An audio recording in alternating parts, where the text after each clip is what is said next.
Welcome back, and you are watching The Bench. We are graced this evening by Paul Mwangi, an advocate of the High Court, and Raila Odinga's lawyer, the former Prime Minister who lost his life in India on Wednesday last week and buried on Sunday in Bondo, the county of Siaya. Many revolved around Odinga and his shoulders, I beg to say. And Paul was among the many blend of professionals who had fed from Odinga's strife and advised him on an array of issues, including the legal matters that were before the top court in the country after the elections in 2013, 17 and 22. Lovely having you here. Thank you. Thank you, Abi. Appreciated. Asante sana. For gracing us your presence here on the bench. Asante sana. Thank you. A lot to talk about. Yes. Since Odinga identified you first. So let's first scratch the surface before getting into your mind and telling us more about it. When did you first meet the former Prime Minister, and where and how? First, I was identified from these studios. That's in 2011. We were running a show with, it was called the Kibaki Succession. Mm-hmm. And I was one of the everyday participants. It was on a Sunday. Yeah. The show was run by Julie Geshoro, and we used to come here every Sunday and discuss different aspects of the Kibaki succession. Yeah. And so I was a political analyst that time, and I had the following by that time. People liked my analysis. During that time, the Miguna was relieved of his duty. Yeah. And there was a question of whether they would get a replacement, because there was only, I think, 1.5 years to go at that time to the elections. And some people convinced Raila that he needed to put a replacement. And a gentleman who was his aide called Idris Abdurrahman convinced him that I was the best candidate for that. I knew Idris. And then Idris came to me and he told me, you know, I think you should replace Miguna. And I had never thought of that at all. Yeah. So I told him, give me some time, let me think about it. So I went, I asked around, I asked friends, and the reception was very hostile, very, very hostile. But some people, some level-headed people I talked to told me, you know, this is a privilege. Okay. It's not a simple thing to be asked to go and serve somebody the stature of Raila and to advise him.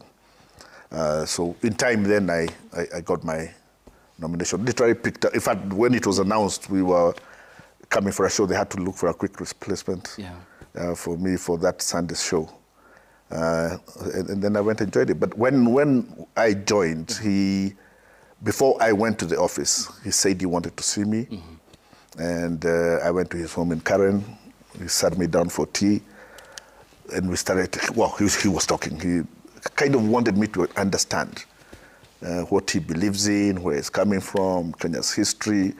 It was a meeting of more than 2 hours, just the two of us. And he talked and talked and talked. And I think that's when I started framing my mind about who I was going to work for. Yeah.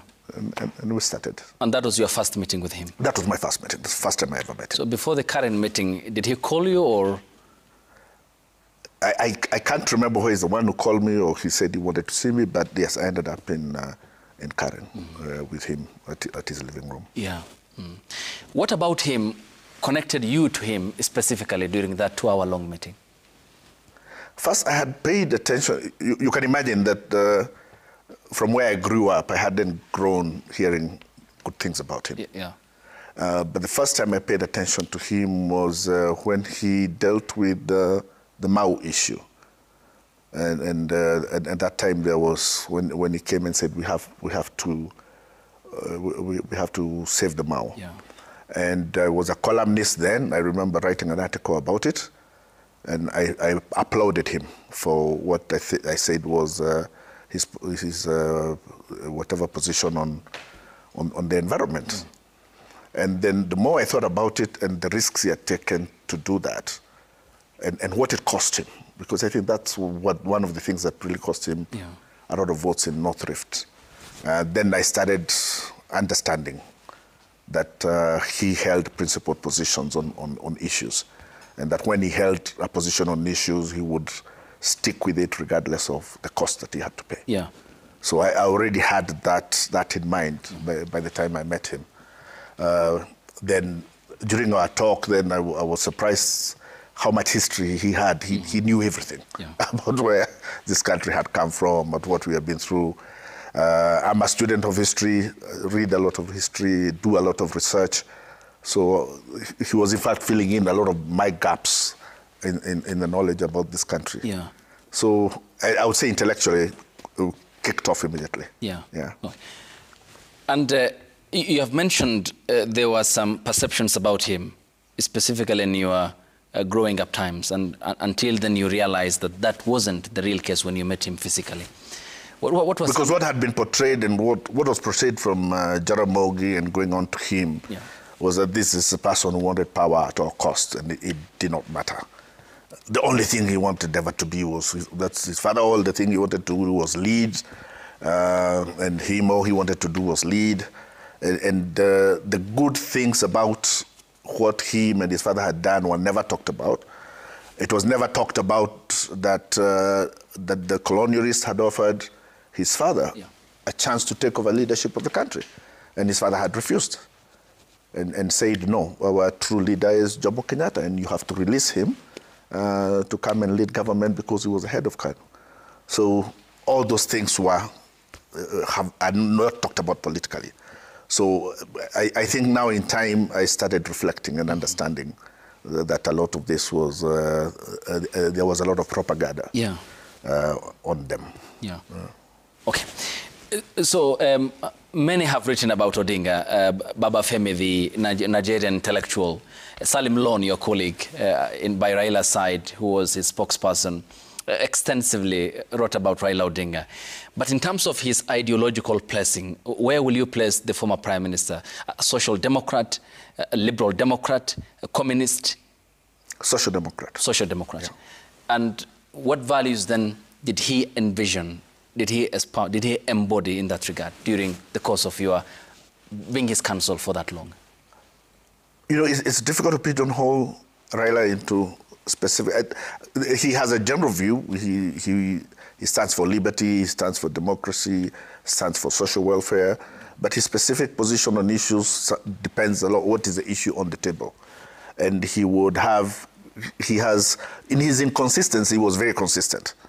To the point that by the time you understand him, you never needed to ask him what his position on something is. If he was responding to a legal position or a lawsuit, I did not need to ask him what he thinks or what he wants to say. I'll just write it down and then take it to him. I know my colleague, Dennis Onyango, also, he was a spokesperson. Rarely ever had to ask him what he wants to say. When something crops up, you know exactly what he wants to say. And you know exactly what position he wants to take on the issue. Yeah. Okay, so let's come to now the first election of 2013 after our first constitutional dispensation. And tell us behind the scenes events in the aftermath of the election and the first petition before the first Supreme Court in 2013. Well, by the time we went to the election, a lot had already been laid down in my absence because I came in January of 2012. So you can imagine the structures were already in place. So I wasn't involved that much in what was happening until we got to the petition. And then when we went to the petition, I took over. That time, the senior counsel, Ralo, was the one who was leading the legal team. So my work was in arranging the evidence for the team. So I was in the back room, and I had people who were helping me now come together with the documentation. We had a problem because IEBC refused to give us any documents. And somebody had to go to court, get orders. And by the time a lot of these documents were coming, we got into real problems because of the delay. The challenge for me, though, was that the person we were filing the petition against was Uhuru Kenyatta, who's from Mount Kenya. And I am the one in charge of the evidence, and I'm from Mount Kenya. And there was a very interesting thing that happened because people now were going to Karen to take documents to him.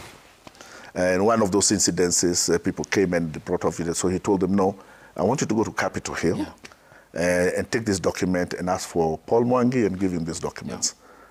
So they looked at him, they did not say anything, they left with their documents, and they did not bring them. So he kept calling, have those people, there's people who are bringing documents, have they come, have they come? And they never came.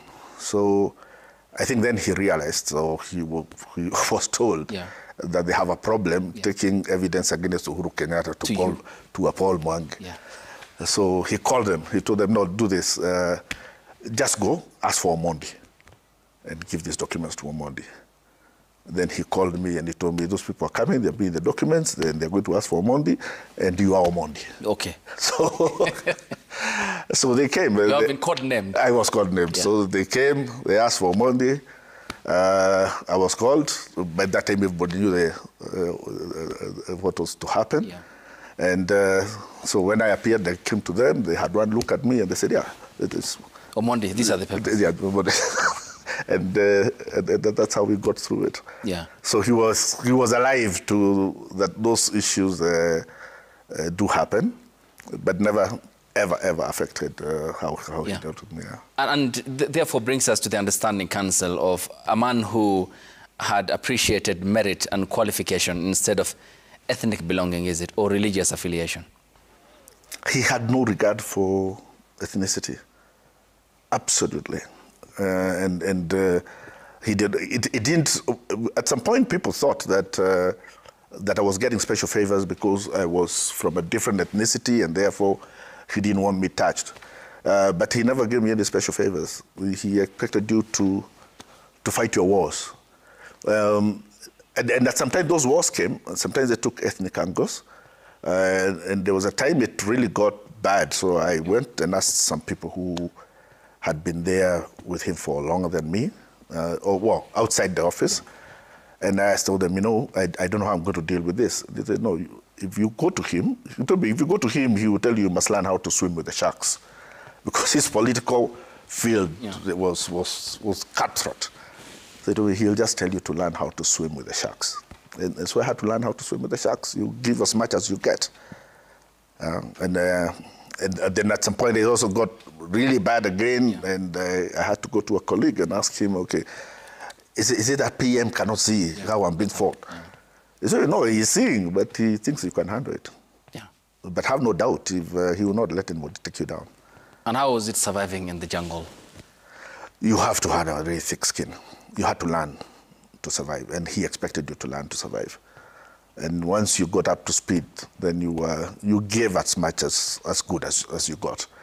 And you earned his respect for it.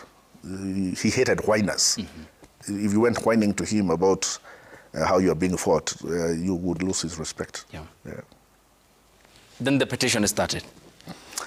The petition came, and maybe I can tell you now about because when the documents finally came from IEBC, the petition had already started. Mm-hmm. So we didn't have enough time to go through everything and arrange. We are done with everything we could have, but now we had the real documents.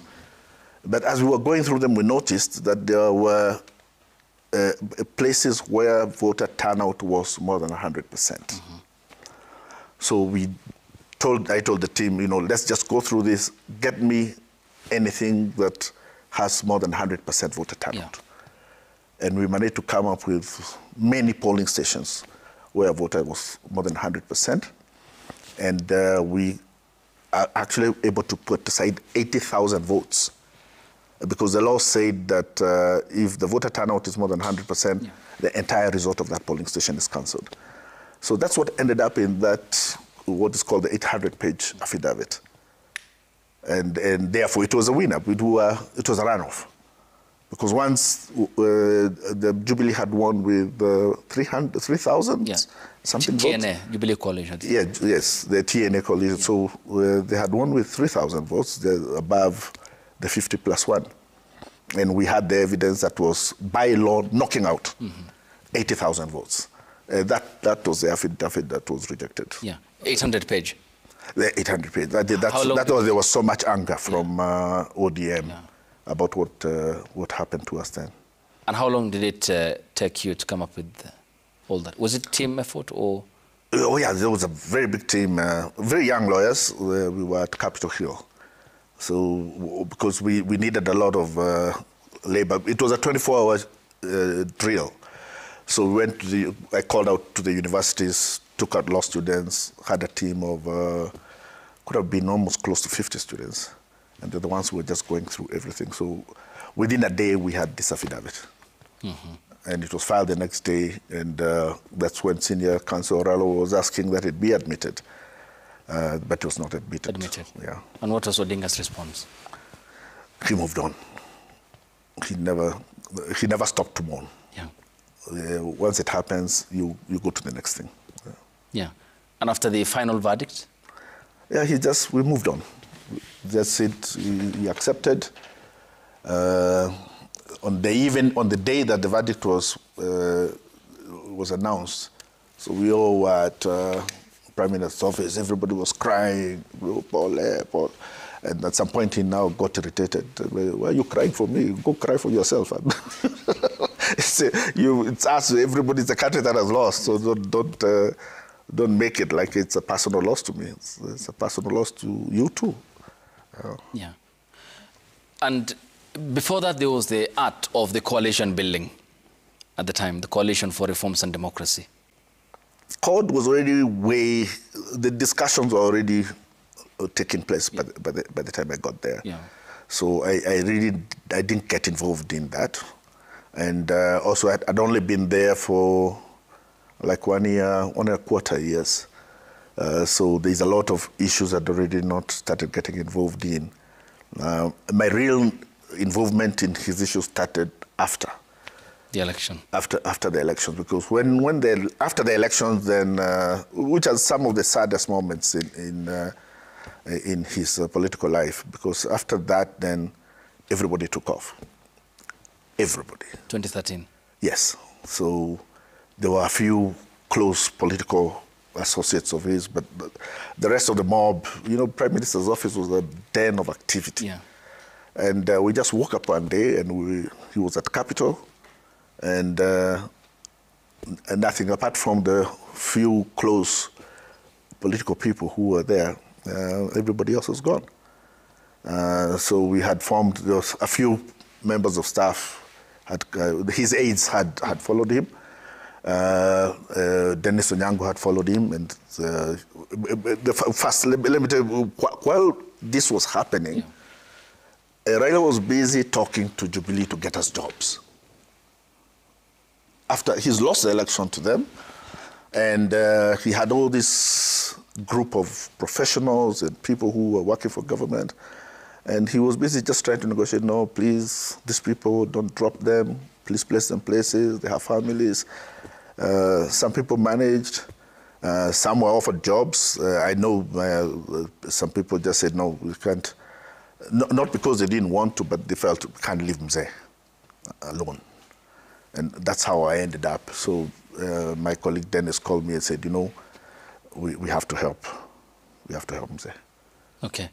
So I now came back outside now as a volunteer. And we said, if we don't do this, Mzee will be left alone. And the very bad experiences started, but then we stuck it out with him. Yeah. Since from that time, yes. Okay. Many events happened between 2013 after Kenyatta and Ruto were sworn in on the 10th of April 2013 to the election in 2017. What were the most significant events between that period for you as his counsel? First, before, I'm telling you now, we had this period where nobody is coming, so we all have to report there. I had gone back to my law practice, but now we had to make sure that you divide your time, because you'll have to come, say hi, find out whether there is anything needed. We had nothing we were doing then. Then a kind of a system of humiliation had started with him. Mm-hmm. And the government officers took any chance they got to humiliate him. He would go to the airport and they would deny him access to the VIP room. so that they want to see him sitting with wananchi. Or he would fly in from wherever he was, and we would want to see him lining up with everybody else. So they took him through a very difficult period until some friends said, no, you know, Mzee, please, you need to get out of there. So that's when he took the small break that he took to America. Yeah. That was in 2014? I think that's around 2014. Away for some 3 months. Yes. And once he left, now Jubilee came down in this full force. Yeah. And people started crying because nobody was talking, there was nobody to protest. People tried to fill in those shoes, they could not be filled. You call a press statement, for a press statement, find its way into page 10. It was there, it would immediately be the first item of news. And that's why people started... Baba, while you are away. No, people now started flying to the US and telling, no, you have to come back. You really have to come back because otherwise we are finished. Were you among the people who traveled? No, I did travel. And that's when he agreed to come back. And Baba, while you're away was the relief that people felt to know that he's back. That was a feeling that everybody's father has come back. You're now good, you're now protected. You know? Yeah. Historian John Kamau had articulated the same about the former Prime Minister and how prison and detention had hardened him in the years that he was behind bars, and thereafter even changing his philosophy, thinking about reforms and the needed push. After he was mistreated, as you have mentioned, what was his thinking for the state that he served as a statesman, as a Democrat, being the Prime Minister some few months, 1 year back? What was his feeling, his response to the mistreatment? He brushed such things aside. I told you he was not a whiner, and he hated whining. So he would not sit down to start to regurgitate what the wrongs that are being done. He would always look forward. He wanted, let's look ahead. Let's look at what has happened has already happened. Forget about it. Let's look at what we're going to do tomorrow. And in fact, during the meeting that was held, you remember the very, very charged meeting. It was almost dangerous. And he realized how angry people were. And but he didn't, people wanted like some kind of revenge to what they thought they had been taken through in his absence. And he was looking at, where do we go from here? I'm back now. Let's think about where we are going to go from here. And that's how the idea of after that meeting was held, he now called his think tanks. And he said, you saw the people, can you think about where we go from here? And then we now had to sit down. There was a lot of, and Sabasaba was coming, I think, after that. And there was fear about what was going to happen on Sabasaba because the emotions were very, very low. And they were all different kinds. You know, his field had everybody. They were revolutionaries, they are diplomats, they are anarchists. So the common thing that we all agreed on is that the best thing to do is go for reform. And a lot of this reform will have to take the form of constitutional change. Yeah. And that's how we now came with Okoa Kenya. Yeah. And afterwards, the signatures were deemed by the IEBC as not valid. Because what we did, we went around the country, started the initiative. We came up with the books and sent out for signatures. The bill, we prepared the bill was ready. When we sent out the books, there are many people who did not respond, as had been expected. So the books were trickling back. Some people did very good work, sent the books back immediately. But we got to a point where now, as a committee, we were through with our work, the bill was ready, we are ready to go to IEBC. So they now started making phone calls and asking people for the books. Some people had not done anything. So when their books came, it was not trustworthy, which also came out later, what was in those books, because it's an exercise they're not taking seriously. So we said, my worry was, are we going to have a million signatures? And I advised him, let's go through all these books with a voter register and identify which are the signatures that we are relying on, and know whether we have a shot. And if we have a shot, let's go back to the field and fill out whatever shot there might be. So we started that exercise. We opened a secretariat, had 50 computer terminals, put in with a 12-hour shift from morning. Everybody was coming on 12 hours, so it was a 24-hour business. Every terminal had a voter register, and you are allocated books, and you have to go through your register, your signatures, and ensure every signature is a registered voter. So we kept knocking out a lot of, but it was taking a lot of time. So the politicians came in, and everybody would, no, this is taking too long, this is taking too long. So I kept saying, no, we can't take those books without being 100% sure that we have a million signatures. But it took so long at some point. Now as you are a professional, you're not a politician, so you start looking like a stumbling block.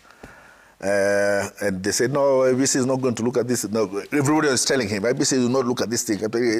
Trust me, PM, they will look at every signature. But somewhere along the way now, the politicians split the exercise. And they said, okay, Paul, you go deal with your bill. And make sure the bill is ready. You leave this to us. And so me and my team went to finalize the bill and do everything else. We left the signature business to politicians. And at some point they said, no, IBC is not going to look at this thing. So they put everything together and told them, we are ready. So we went to IBC and they dumped it. And they believed that IBC was not going to go through them.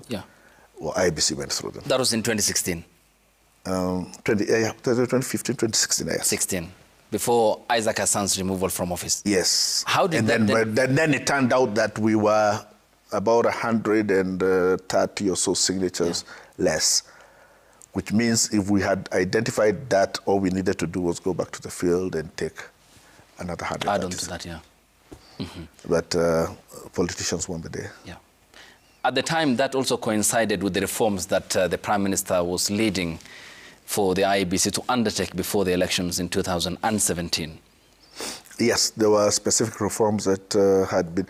Well, his relationship with Isaac had gone sour during the elections.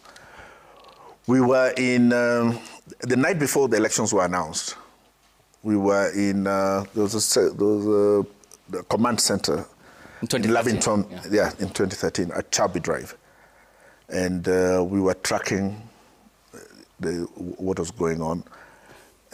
We left there that day at about midnight. Everything said this is a runoff. Every calculation said this must be a runoff, and Mzee made a call, and I know that he talked to Hassan, and who agreed with him that yes, the way it looked, this was a runoff. So we went to sleep. Woke up at 4 o'clock in the night to meet Jubilee celebrating, TNA celebrating, because the thing had not been called. And I think he felt as if he had been lied to. By the chairperson of the commission. The chairperson of the commission. In his book, The Reverie of the Ugly Game, he later says that they met the former Prime Minister. I think they were traveling back or journeying, and he laughed it off. He did. He would not carry it, but the idea then that, because Isaac was now supposed to oversee another election, so there was already very damaged relationships, at least between the political camps. And remember that by the time this happened, when Hassan came in the first time, Meguna had warned for his reason. I said, this is not going to work. And it's one of the reasons he was edged out by other technocrats around Mzee. So looking back, it appeared as if Meguna knew what he was talking about. So there was already, with all that distrust, it was not possible that that Hassan was going to foresee another election. And I think that's when everybody convinced him, say, you know, you have to ask for his resignation. Yeah. And now it became a fight. Mandamano Mondays and tear gas Tuesdays. Yes. Yeah. Another time it didn't appear like it can happen. But it grew and grew and grew, and we're now facing, became a face-off. And the person who now had to intervene was called Kodek. Yeah. He's the one who intervened. And he called and he said, look here, I'll talk to the president, and I think he made it clear to President Uhuru, this was not sustainable. Something had to be done. So we settled on the fact that the commission will go, will deal with the exit packages, with electoral reform, and we go to the next election, and that's how now Hassan had to go. The late came on board. Some few months before the elections. Yes. And it's been a long journey thereafter, after the Supreme Court nullified the presidential election by David Kenani Maraga, who said... This is now 2017 that we are talking about. Yes. But were your reforms then, did your reforms come to fruition, given the few months that the new commission had, before we talk about the aftermath and the irreducible minimums that the coalition at the time, the opposition National Super Alliance, had pushed? The mistake that was there then, and it's in the media, because there was a war that started internally about how the negotiations for the reform that happened. Because the advice then, we had a group that was now running through the reforms that we needed. I remember, I think I was the secretary to that group, and Senior Orengo was leading our legal team in the deliberations. I mean, in the discussions among ourselves. It was the Kiraitu Murungi and James Orengo-led commission. Now, before we got there, we had our own thinking first. And one of the things that we had demanded was that only one name was supposed to go to the president. So the selection panel would come up with one name, send it to the president. To the president.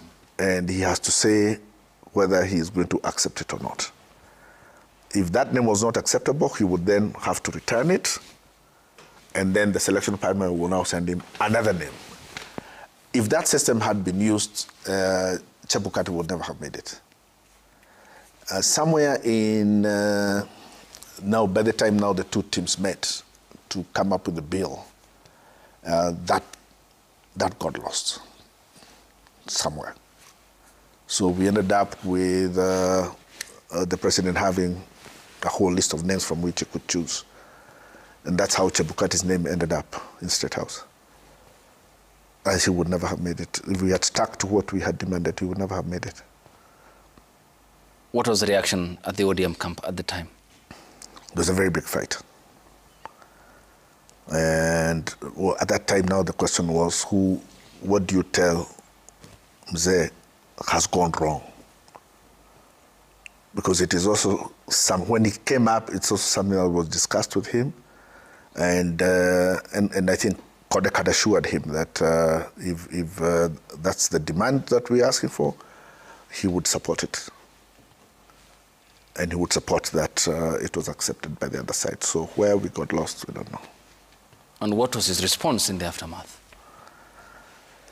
As I told you, he never whined. He moved on. He moved on.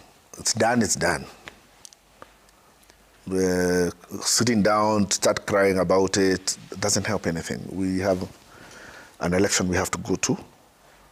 If we start fighting now and whining here, we will not even be able to do the work that is ahead.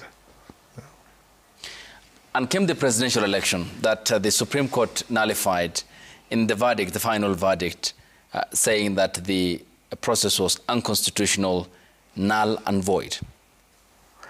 First, we almost never went to that petition. That, you remember there was a delay in press conferences that were being held, and there were people coming up with evidence, and we were holding press conferences until when we got very close to the deadline to file the petition. Yeah. Now concerns are being raised because there was somebody who had said that they had all the evidence of how we had lost, and that in fact if once Mzee portrayed that evidence to the public, even Jubilee would agree that this had to be redone. Yeah. So we are now less than 3 days to the deadline to file the petition, and the principals call a meeting. And so in that meeting, we go now and discuss what are the options. I think the press conference was supposed to be that day. Yeah. The evidence has not come. They listened to what everybody had to say, all the technocrats who are now in charge of various aspects of the election. And then they said, okay, fine. They were now sat as the NASA summit. Yeah. That was now the principals. Kalonzo, Raila, Wetangula, Mudavadi, yeah. And then there were the two people who were managers of the summit. That was Mudama and Orengo. Yeah. And Jimmy Wanjigi was also in that meeting. But as they walked, we were now in the big hall, as they walked. Yeah. And towards the meeting, yeah. Then they told me, Paul, come. So I followed. So went and sat and they discussed, and then now the question was, what do we do? Do we wait to do this press conference? Do we file the petition? Everybody was like, we're already late. So Mzee turned to me and he says, what do you think? I said, if we do this press conference, we will take 30 minutes to do this press conference. But even what is going to end up in we'll have a live thing possibly. What's going to end up in the news for those who didn't watch that press conference will be possibly 5 minutes. And I said, no, why don't we go to court where we'll have a full day. To be heard. To be heard. Instead of doing a press conference for 30 minutes, let's go and have 12 hours. So that seemed to make sense. Then the question was, but we can't be ready. We only have 2.5 days to go. To file the petition. To file it, because this meeting is now about 3. It's the midday, about 1. And so this is the third last day. It's about to end, and we have only 2 other days. So then they asked me, do you think you can have a petition ready in 2 days? And what was your answer? I told him, yes, I can. And you did it? He told me, go. So we went, we kicked off immediately.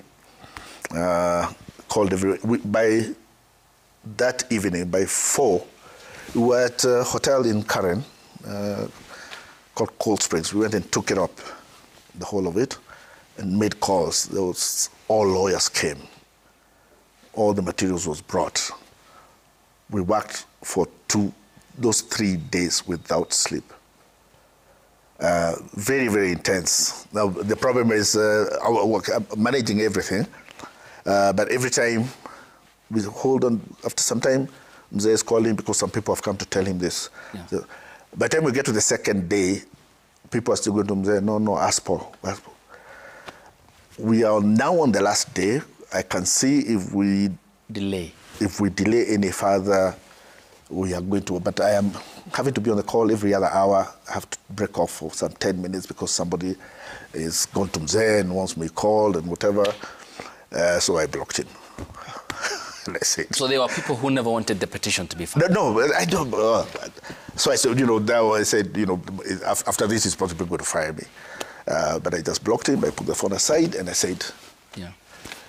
So he was calling and all, picking up, they say to try to call you. Mzee is looking for you. So I said, if we don't do this, and I know either way, if I don't deliver this petition, I'm also dead.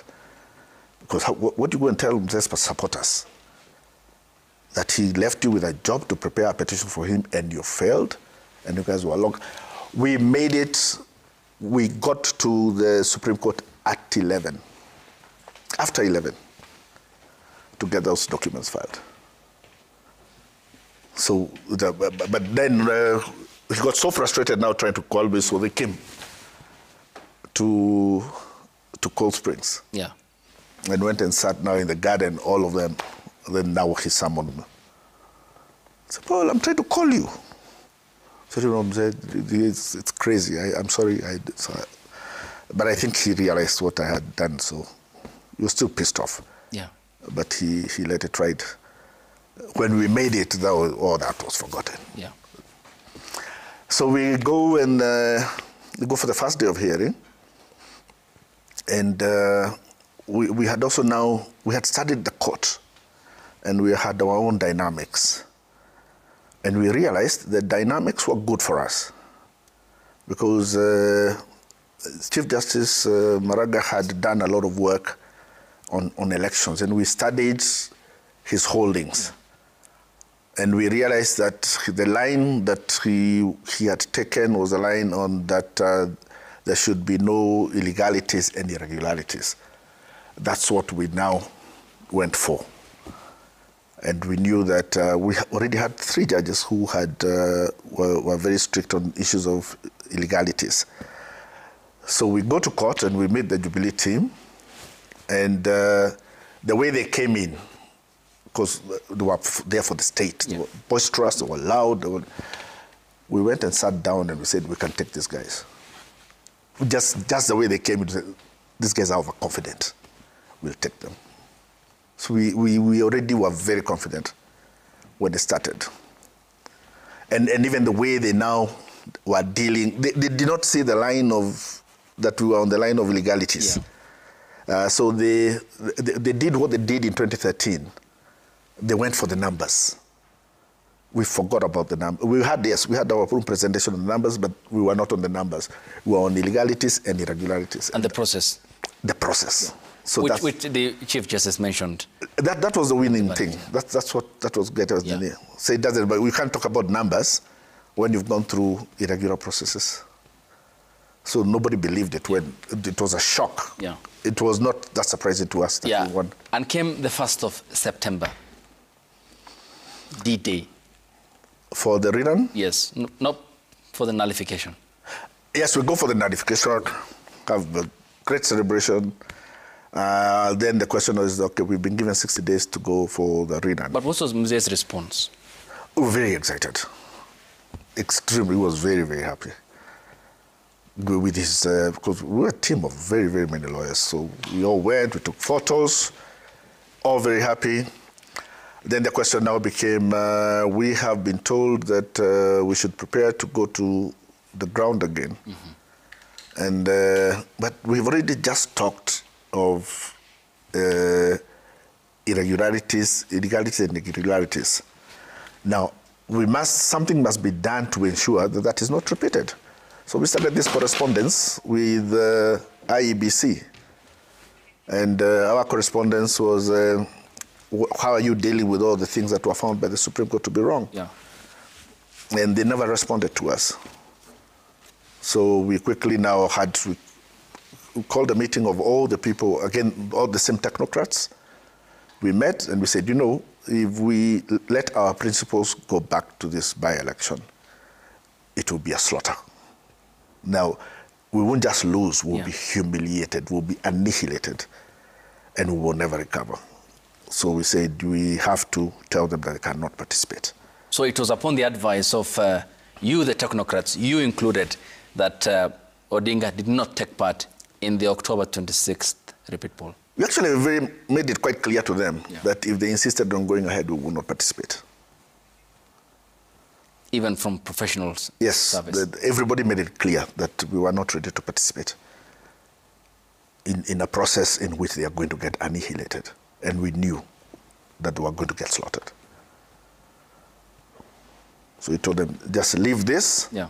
The result will be the same anyway, but leave yourself with credibility to talk to people after this. But don't go into a process which is very, very clear that now they're preparing the final annihilation. So, in fact, it was a meeting that we called a meeting and said, we want to meet you. By the time they came for this meeting, we even had the statement ready. So the principals? The technocrats. Yeah. We already had prepared the statement for them. So they came, they sat, one after the other. We all told them what to think. They were not happy at all. And you could see, I think it caught them quite by surprise. But they also understood what we were saying. They saw the point of what we were saying. So after that, they went, held a meeting, and they came out, they said, okay, fine. Can you guys prepare a statement? Okay. It's ready. Yeah. You had already drafted it. They had already drafted it. And what was Mzee's specific response? Did he speak to you? Oh, no, because we were, everybody was involved, so it was not something that was special or unique to me. And so that's when we announced and said, we're not going to participate. Yeah. And then followed the months of uncertainty leading up to 2018. Of course, Kenyans were killed. The police brutality on display was of an unimaginable scale. So ideally then came 17th of November 2017 when Mzee returned from the United States again. On the second... Yes, yeah, after the repeat poll that the opposition did not take part in. Now, because of the victory of the elections, our supporters were very animated. Yeah. And now we knew it was a clear... It was clear evidence that we have been losing elections because of these illegalities. And therefore, people were very agitated. And at that time, the view by our supporters was the election has been held without our participation. So that is, we have not given our authority to be ruled by this government. The legitimacy question. The legitimacy question came in. So then people started holding all these county-based people's assemblies. And in every county-based assembly we went, people were saying, we were actually now preparing, we said, we go back to Article 1. People can exercise their sovereignty directly. And now they were meeting to say, you don't have our legitimacy. But it built up to the point, it now got to a point where people started, and very seriously, started talking about secession. And it was no longer a joke. So it is something that had to be, we were in a terrible crisis. And what we were thinking then is, how is Raila going to deal with this? One thing, those who know the way he thinks were very clear about one thing, that he will not allow a breakup of a country. Yeah. And at the time, that move was made by Peter Opondo Kaluma on the secession that you talked about. It was all over. Yeah. Even the map was all over. Even the map was there. And what had started, when people now started doing this thing, it didn't look like it was something that was going to go far. But it got a life of its own.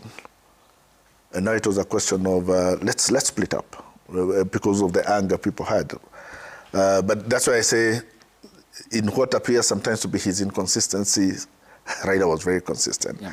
One thing we knew for sure is that Raila is not going to break up the country. That for sure. He's going to look for a way out. He has to solve this.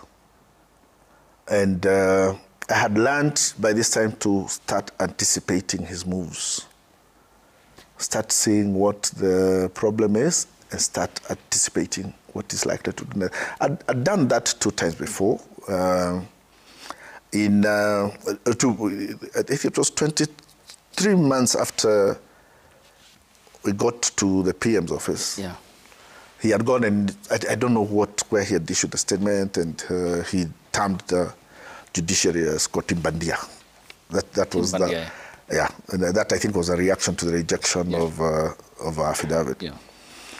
And so then there was an uproar of how can you insult the judiciary? So I had anticipated what is the best way to deal with him, and I thought, to me the best thing is he needs to apologize. So I'd gone and done a draft letter to Willie Mutunga. Everybody was now trying to figure what is the best thing to do this. People are looking at the clip and saying, no, let's deny, this is not what I meant. I managed to get to him, and I said, Prime Minister, I think your best way out of this, you have to apologize. And then I gave him the letter. I said, so I had done a nice diplomatic apology that did not compromise him, but that clearly expressed regret at what had been said. And he looked at the letter and he agreed with it. Actually, that by 5, that letter was with Mutunga. So that had taught me to start always anticipating what could happen next. The next thing that happened was after the book by Miguna came out. Yeah, peeling back the mask. Yeah, I don't remember whether it was, but somewhere, by the time he was outside the country. Yeah. And there was a lot of, again, different people, different ideas of what we should do. Some people wanted a big defamation suit. Some people also were lobbying me to convince him to file, that this suit must be filed. Other people wanted to use the office of Prime Minister, get Miguna arrested and charged with criminal libel. I thought about it and I said, no. My advice to him has to be, you're not going to sue. So again, I did an opinion, and I did an article, which I went to say why Raila will not sue Miguna. So, and I told him, no, we need to explain your reasons, but I don't want you involved, because then it might appear in the eyes of people as you've lowered yourself. So I told him, I'll do the article, but issue a statement. In fact, I don't think what was the statement now was what was coming from me. That became also the article. So, but because people were so split, I couldn't talk to anybody about it because I didn't know whether you are pro criminal charges or pro. Yeah, so I put it in a folder. He came back. We were at the VIP lounge at JKL, so everybody was there welcoming him back. So I got a chance and I went to him and I told him, I need you to read this. So I gave him the document, he looked at it, called the bodyguard and said, when I get to the car, make sure I read this. Then I left. Yeah. How many times has Raila sued? Never. We sued Duale once, but never served. So it's 0? It's 0. We sued just to make the point. And we didn't sue them. For media, never. But there's a time it appeared as if Duale was starting a war on him. And we did send a message that we will sue. So we did sue. I still have those papers. I still have all the official summons. So we made it known that we had gone to court. Yeah. But we never... Just to be on record. We never served. So it's the same. And that, my advice then was to, you've never sued the media, don't break this. And he said, look here, whatever is done and whatever is said is wrong, but look here, it's freedom of expression. I am a public officer, and that comes to the territory. That you will suffer defamation, you will suffer whatever, but literally was saying I'll rise above it. Yeah. He called me the next morning and he said, okay, fine, you proceed. So I sent the article to Nation, and on Sunday Nation it was there, why Raila will not sue Miguna. So it was a news item, and then there was a big op-ed about it. And sorry, and maybe I need, because it's something that's I don't think it has ever been said, because, you know, the work Miguna did, nobody could have done at the time he was at... When advised the Prime Minister? The position he held and what he had to do, because when they came in to the office of the Prime Minister, one of the things he had to do was the very deliberate attempt to lower Raila's stature as Prime Minister. And for the 4 years before he left, if there's anybody who militantly fought to uphold the dignity of Raila as Prime Minister, was him. And I don't think anybody else could have done that. I know I would not have been able to do that. Okay. And he appreciates that, of course. I hope so. So, come 2018, in the months leading to the handshake, did you expect it? I had anticipated. Were you part of the team that led to it? There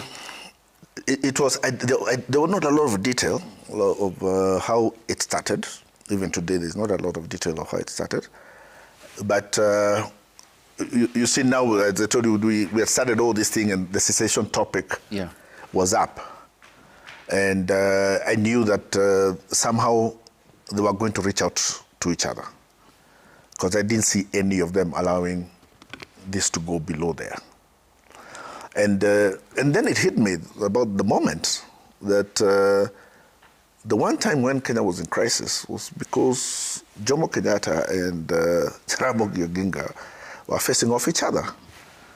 And we have now gone through a full circle to have their sons now facing on each other in a very exact situation in which they were going to break the country. And I started thinking how this is something that they cannot pass on. Because if they allow this to pass through here, as a country, we're doomed. So I had already started anticipating that somewhere along the way, that some reaching out will be done. And I had to start thinking that if I am called upon to feed my thinking into this, what would I say? And actually, and that's how it played out, because I was at home one morning, and he calls, and he says, "Okay, Paul, where are you?" I told him, "No, I was just preparing to go to the office." He said, "Okay, fine. Are you free this morning?" I said, "Yes, of course." But finally, he knows you will have to be free, but he would always ask you, "Are you free?" I said, "Yes, Prime Minister, I'm free." He said, "Come by the office." So I went, met him, tea was served, just everybody. They told me, "What I'm about to tell you, you cannot discuss with anybody." So it's confidential? Yeah, he's never had to tell me that. He's never told me that. So fine. But somehow I knew what this was going to be about. So then he told me that they had been discussing, and that they had gone to a point of they had agreed that somehow they needed to do something, because if this went beyond here, the country was now at risk.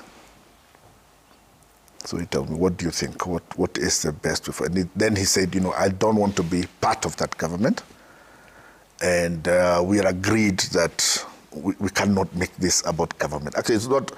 Both were agreed that if you make it about government, you will lose the moment. You will lose the reason why you are having to, the uniting factors that you're having to bring together on the table. So we started a discussion. And then I told him my perspective of that. What had hit me was how the moment reflected moments back in history, which meant that politically we hadn't grown. If we could still go back to what their fathers did, it means we hadn't grown. And that's how the whole idea now of, and we named it in that meeting. We named it, we called it building bridges and what should be done and blah, blah, blah.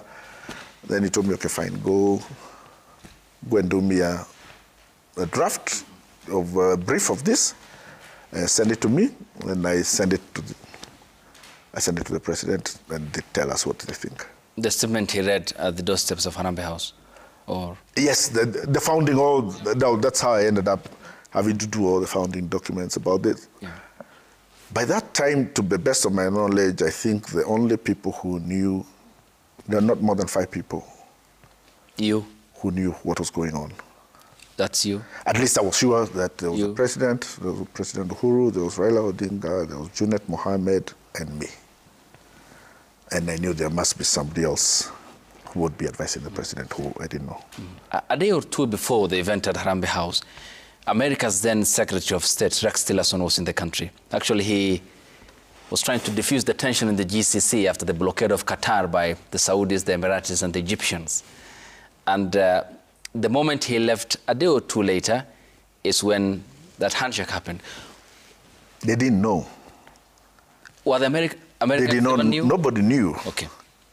We went, because now when we finally, because after that is when, now also, now we tells you about something, when I tell you that Raila had no tribal bone.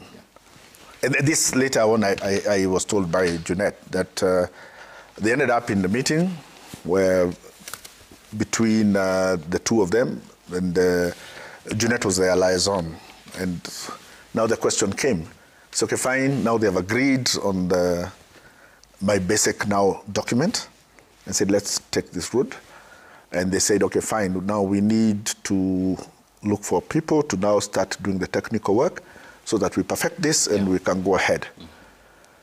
And they said, okay, fine, let's go, everybody will forward the name of the person.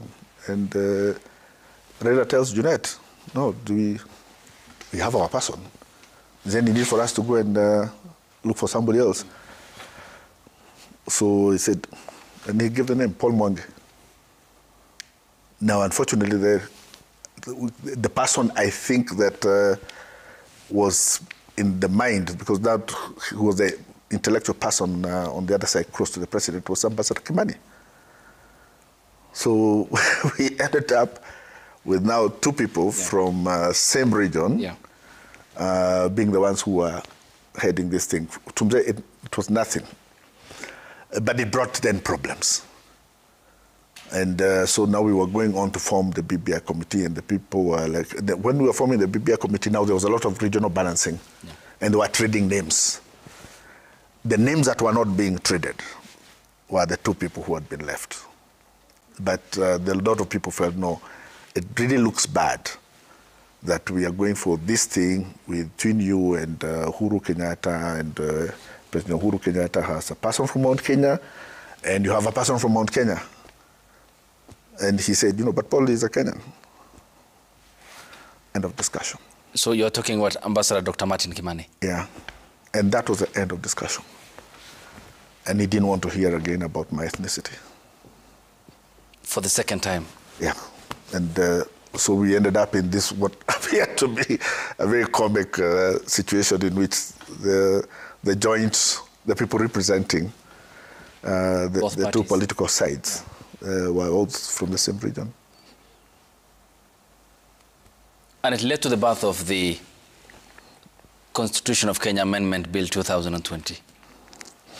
Yes, we now did the rounds and did the first report, came back to the second report.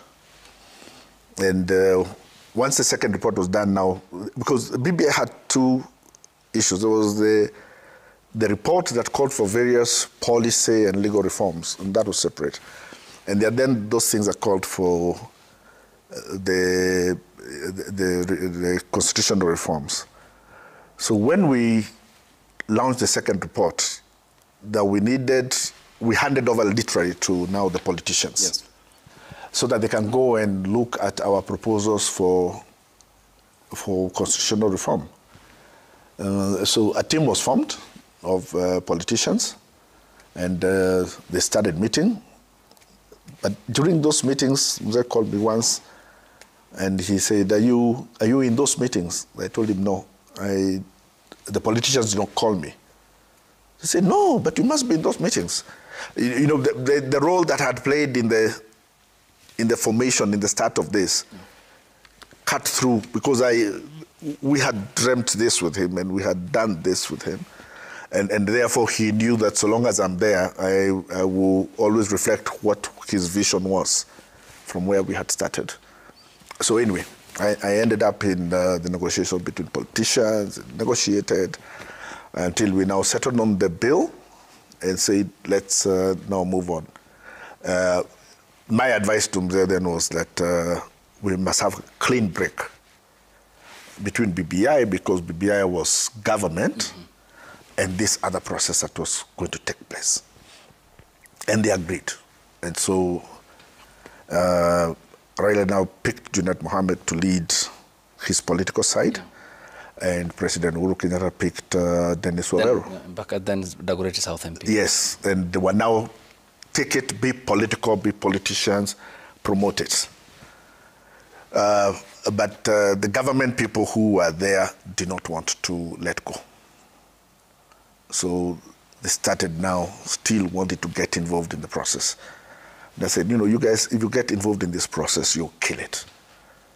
This has to be it's a people's initiative. It will not be a people's initiative when you guys are all over the place. But, well, I don't want to ascribe. So they simply refused to let go. So when it came to publishing the bill, even the bill now came with indicating that it was printed at the government printer. And they say, no, but we paid for it. I say, it's not, the aesthetics matter. So first mistake. Second mistake is when we went to launch, again, instead of first going to launch it away and then bring it now to the principals to join, government organized it so that it's almost literally a state launch. We are talking about Bomas 1. No, when we went to KICC now to launch the oh, no, sorry, I'm talking about the BBI one. Yes. I think by the time we even went to court, that became the biggest threat. What appeared to be government hand in the initiative became the biggest threat. So I went to him and I told him, this is going to be our Achilles heel, because there's too much government hand all over the place. It was not obvious. In fact, one of the judges, when we were at the Supreme Court, refused to accept that this was a presidential initiative, which is what we lost on. But I told him, we have two threats. With this threat of whether or not it's a presidential or people's initiative. The other threat is that there's this basic structure doctrine. Yeah. I told him, I am more concerned about basic structure doctrine, because even if BBI is killed because of this question of whether it's a presidential initiative, we can do it again. Mm-hmm. We can bring in the initiative. However, if this basic structure doctrine succeeds, you will never be able to bring it again. It will be dead. We will lose the power to ever do it. Mm-hmm. So in the fighting, what we now concentrated on was fighting this doctrine. Of course, we are looking forward that we will go, if we succeed in the elections, we can go and bring this again. So we won on the basic structure doctrine, but we lost on the issue of popular initiative. Yeah. And the appeal court, in its ruling, Judge Musinga, said that this was no ordinary amendment, but a dismemberment of Katiba 2010. Do you agree with him? No, it was, for us, it was very clear that the doctrine that was being brought was itself going to compromise the sovereignty of the people. And there was a lot of history about where this basic structure doctrine had come in and the damage it had done. Because I remember writing very many articles at that time, because its birthplace had been in India. It had been used by the judiciary in India to prevent India from becoming a socialist country. Because when India became independent, one of the biggest problems they had to deal with was that because they were a feudal country, there were lords, people owned all the land, the feudal lords owned all the land. There was millions and millions of very poor people. So they wanted to go the Chinese way. And that's why they were bringing up all these constitutional amendments so that they can have the power to do this. And the judiciary is the one that now came between the power of the amendments to do that. They came up with basic structure doctrine to prevent that. But that did a lot of damage to India in terms of their ability to start responding to the needs of their populations. Yeah. There is an element that it's very important, but seemed to have skipped our attention, and that was the swearing in 2018. What really happened behind the scenes before Odinga came to Uhuru Park? No, one thing, he was going to go for the swearing in. But those of us who knew him knew that after the swearing in, the game would change. But there was no way he was going to engage with anybody before we had made our point. That first and foremost, don't take us for granted. We have the capacity and the intention of getting through this. And I think after the swearing in, anybody in government who was still taking us lightly knew it was time to start taking us seriously. But you know, a good thing is President Uhuru also noticed that this could go south. So he reacted very, very differently. He was also now under pressure, arrest him. There was a lot of pressure at that time to arrest Raila. Prime Minister. Yeah, but nobody could touch him. Yeah. Without the president saying so. So you were upping your stakes. And he refused. He refused to. Basically, you were upping your stakes. I don't. Mzee, the politician, by that time, he knew that, as I told you, he was not going to go into anything that was going to involve splitting the country. That I was 100% sure about. And but if we had made any move before that, then everybody would have thought that it chickened out. Yeah. But it was very dangerous. It was very, very. You saw how many people never came. Orengo talked about it the other day. Yeah. It was very scary. Yeah, very figurative. He talked about the men and the question that he addressed. It was very, very scary. Here are the details. As a trained lawyer, you knew it was an illegality. If he was doing that as an act of overthrowing, then it would be. But there was no intention to overthrow. It's not the aesthetics. You are challenging power with aesthetics.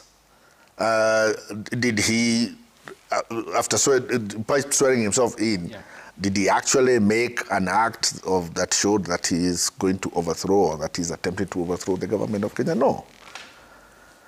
But it was dicey because there was sufficient reason from government perspective to arrest him. There was sufficient reason to charge him for treason. He knew that. He knew that the issue of his arrest was now resting on the president's desk. That's where it was. And they say from what we were hearing, all formations were in order. We had supposed to be an elite unit that was going to descend on his current home, pick him and possibly fly him to a military barrack. And then tell people, no, do your worst. But that was not, and I think that's kudos to President Uhuru, because he also knew this is not about conquering. There are issues on the table, and we cannot turn these national issues into a competition of conquering Raila and destroying him. Yeah. They had all exchanged, of course, very bad words against each other. But they all had a sense of that at the end of the day, they had a responsibility beyond their own politics. And that responsibility is that you have to look back at the country. Yeah, in subsequent National Prayer Day breakfasts, they appreciated that they called themselves names, including the Prime Minister, who said, you even called me some names, I don't want to mention that. And they genuinely felt guilty about what they had done to each other, because they had a history. They did not meet in politics. Yeah. Politics met them. They had a history in their families. They were friends before they became politicians. Yeah.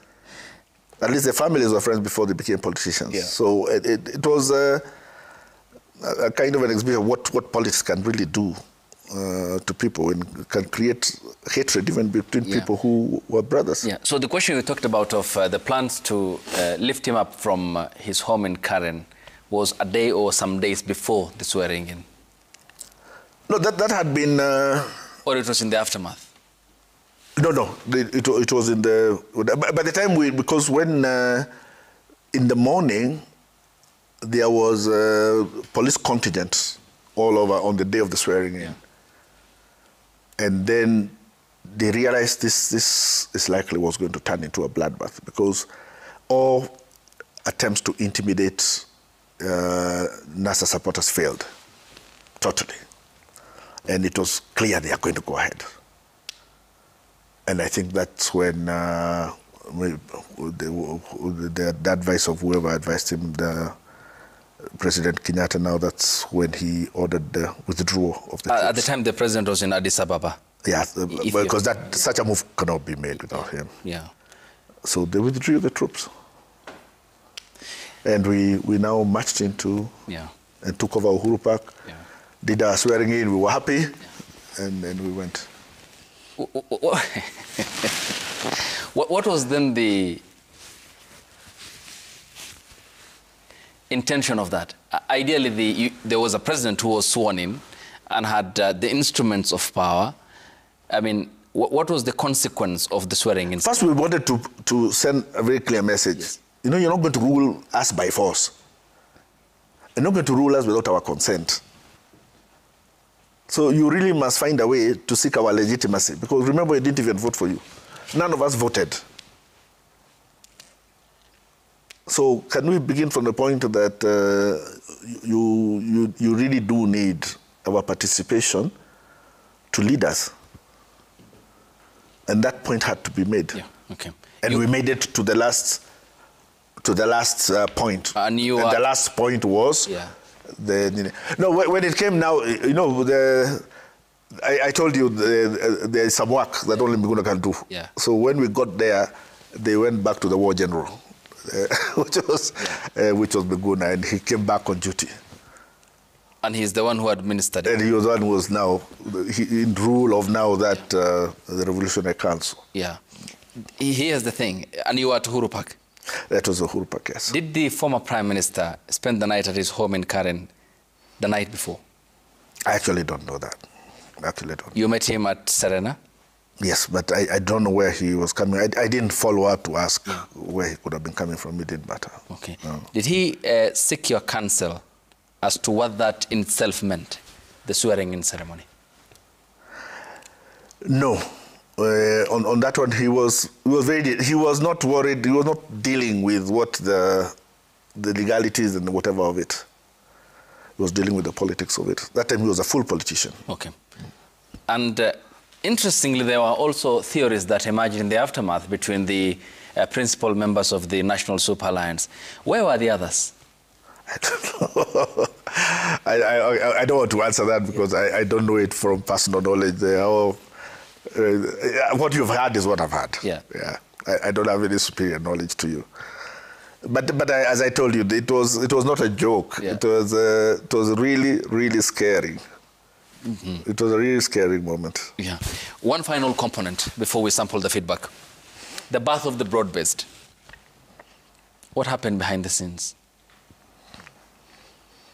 And unlike the handshake with Uhuru, I think this was quite open. You know, when the tensions that were there when we were going for the handshake with Uhuru required a lot of secrecy. That's when when he called me, one of the things he had to tell me, this is secret. You're not going to talk about this. And in the subsequent meeting now, when he called me again and the documents were now ready, we had met Ambassador Kimani and we had developed the documents. And so he asked my opinion, how do we do this? And when we discussed with him all the problems that were there, the problem was the reaction, if he said it earlier, the reaction of people could be so bad that it might not happen. But he was very clear that there is no other way out of this. Everybody has now to swallow their ego. The president has to swallow his ego. He has to swallow his ego. And they have to meet at the center and do this. So the only way it was going to happen is shock and awe. So we maintained the secrecy. I think he started talking to people about it. That evening he told a few people what was going to happen the next day. Very close people, family. Other people he told that morning. No detail. I'm going to meet the president, and we are meeting at Harambee House. So we got there, and then I realized nobody around President Uhuru knew. Nobody knew. Head of Civil Service did not know. Only Ambassador Kimani knew. Okay.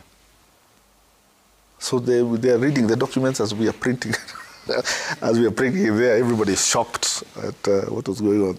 So anyway, the difference is that when it came to, first when we were coming now to deal with the issue of him and President Ruto, it was not, issues of handshake were not a big deal. Yeah. Ice had already been broken with President Uhuru. Yeah. The only involvement I got is at some point, because by the time now I got involved, there was all the cabinet issues that had arisen. But I got a call once from Jeanette, and they said, Mzee wants to see you. This was after AU. Yeah, okay. So he said, Mzee is looking for you, Mzee wants to see you. So I told him, okay, fine, I'll call him back. He told me, no, he's in Dubai. So I told him, hey, okay. So he told me, do you have your passport? I told him, no, but I have not used my passport. I have not traveled for very long. My passport expired. He told me, but the meeting is, I think this was like Monday, but the meeting is on Wednesday. So the next morning I had to go to immigration. And that's why I saw that people loved him, because I went to immigration and I put my case. I've been summoned by Mzee, and I have to be in Dubai on Wednesday. That was 8 in the morning. By 9:30, I had my passport. People just helped me. That is 90 minutes. Yeah. In the evening, he had summoned 3 people. You? Uburu and Jeanette.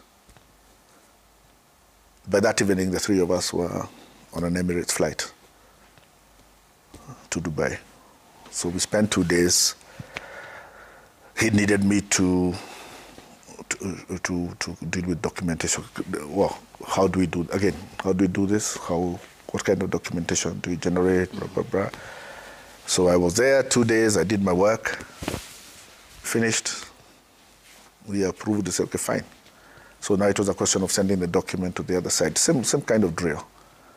So I left him with his brother and Julia. I said, please, can I go back? There's nothing I was doing there. So he told me, okay, fine. So, but we meet, because he was going to be received on his return in Mombasa. Yeah, by the president. Yeah.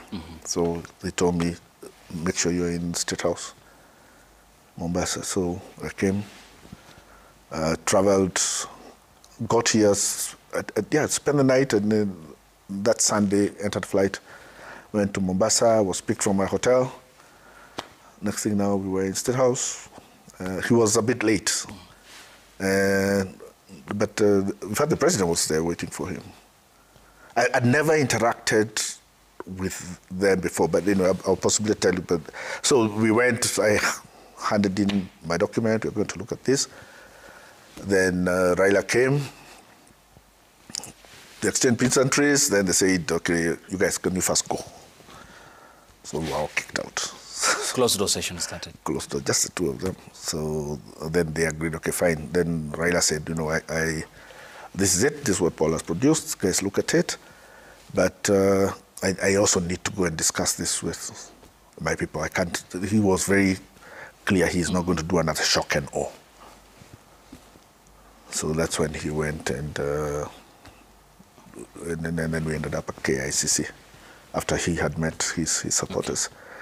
But I was at, you know, I had never. That's the first time I met President Ruto and him, but I'd spent a lot with BBI. I'd met them a lot with President Uhuru, but one thing at least I could say for the two of them is the respect they gave, both.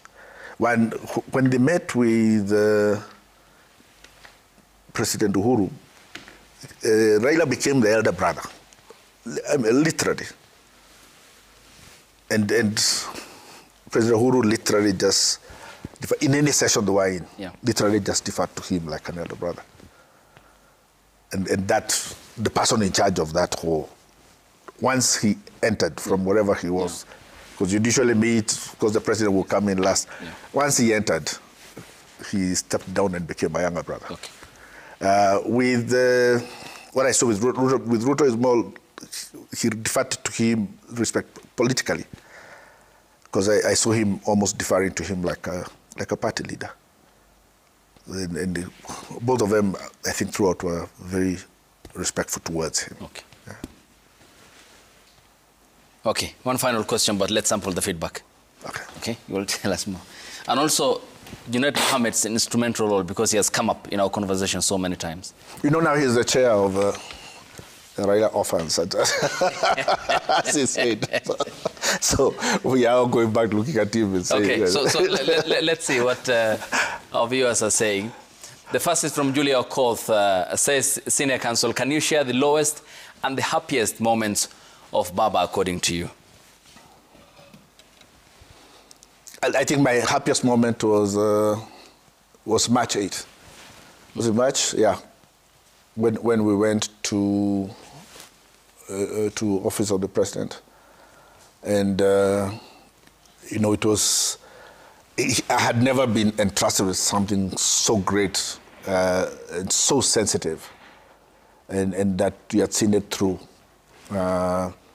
And that's something I carried throughout, the kind of trust that he had placed on me without fear about any possibility that it would get out or it would be mishandled.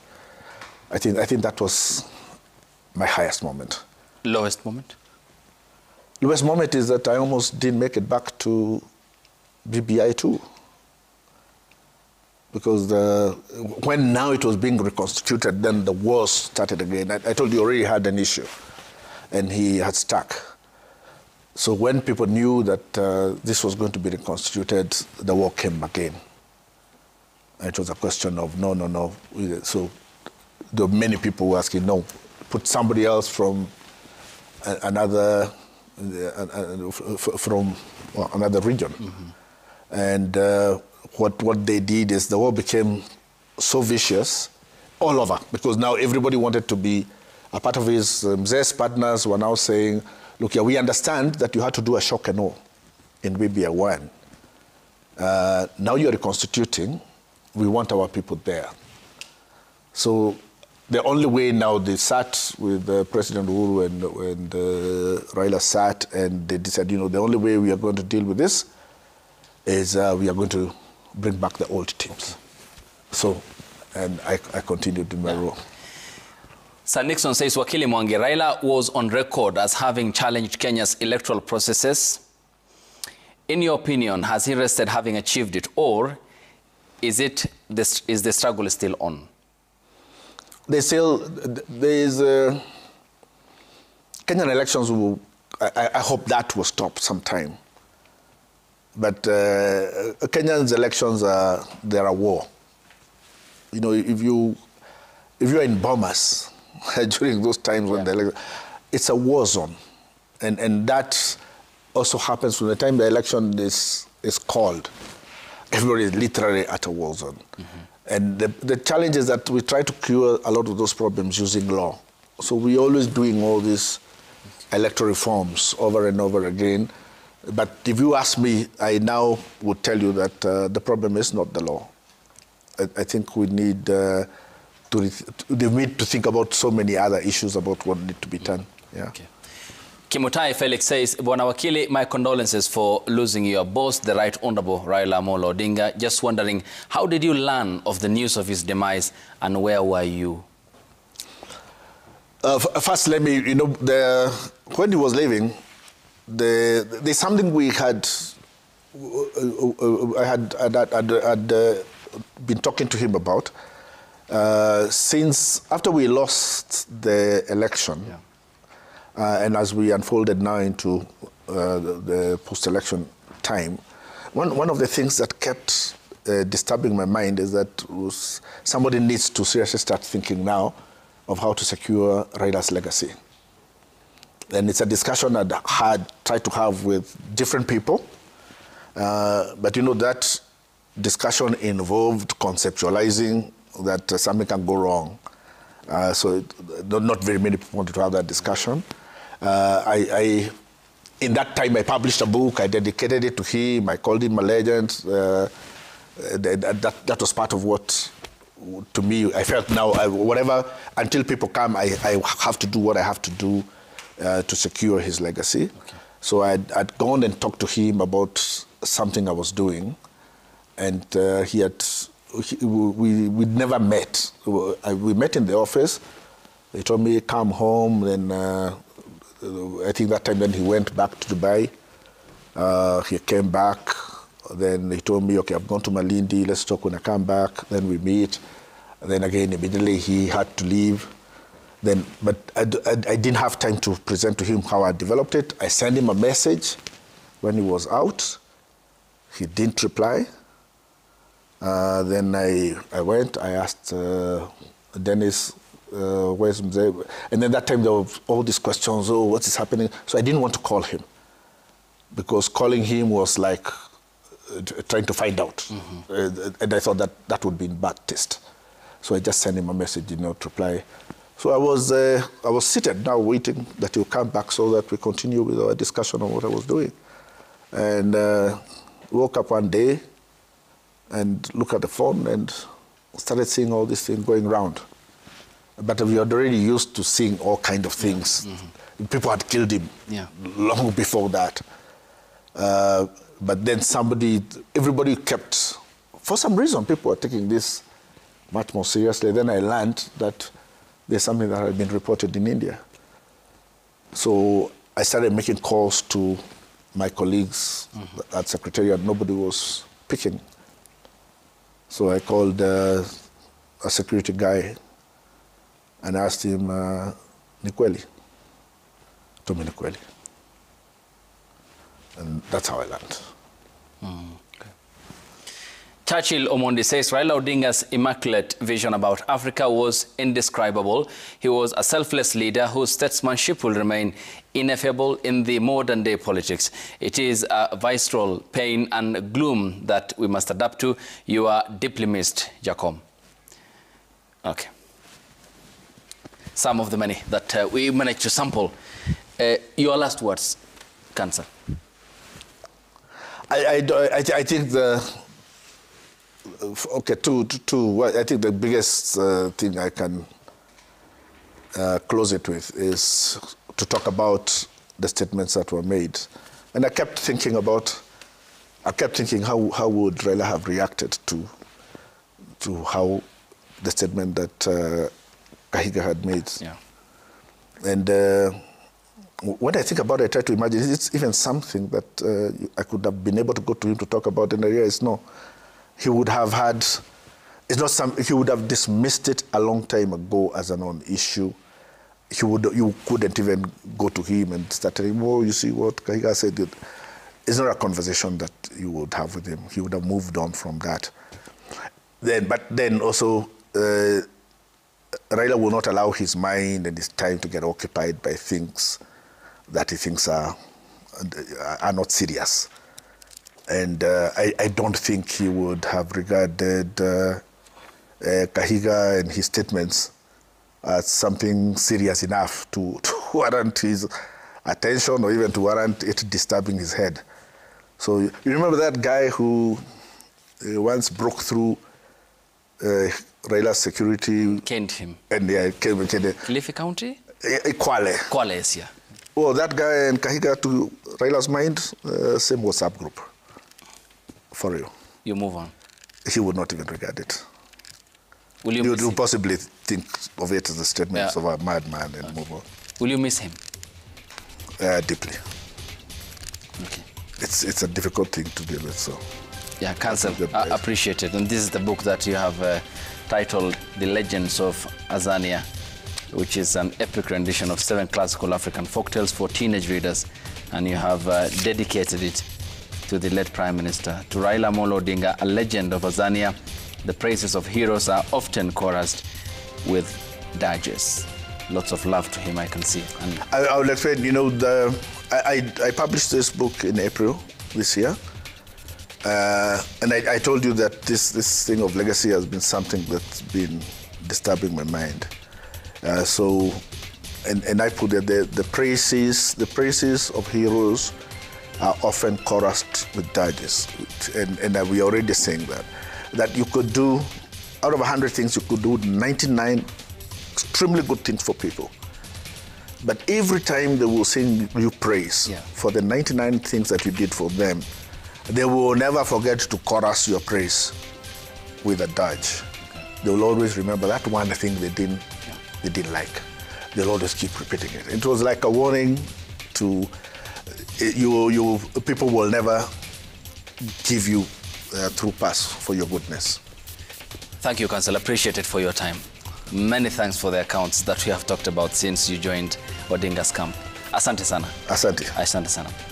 And thanks to you too for being in our company here on the bench, as we have heard from the Council who had represented Raila Odinga on so many matters, the art of coalition building, the handshake that happened in 2018, the birth of the broad-based, and how instrumental he was in all the processes that had unfolded before the demise of the former Prime Minister, close confidant who, as many, revolved around the shoulders of the former Prime Minister. Thanks for being part of this broadcast. Our sign language interpreter has been Wilson Wachuka. Good night and God bless you.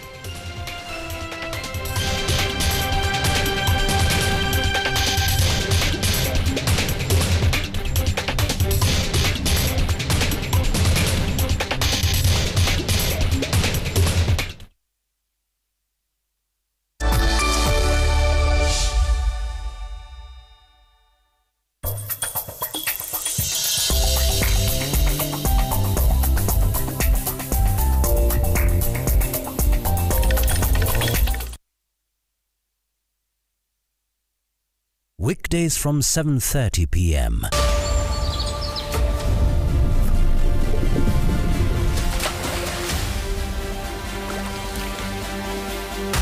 Wakati ni sasa. All they want is the truth. Yeah, how you?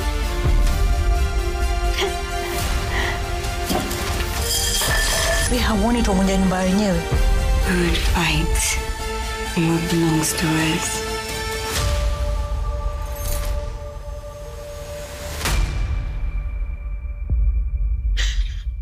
Ayana, weekdays from 7:30 p.m.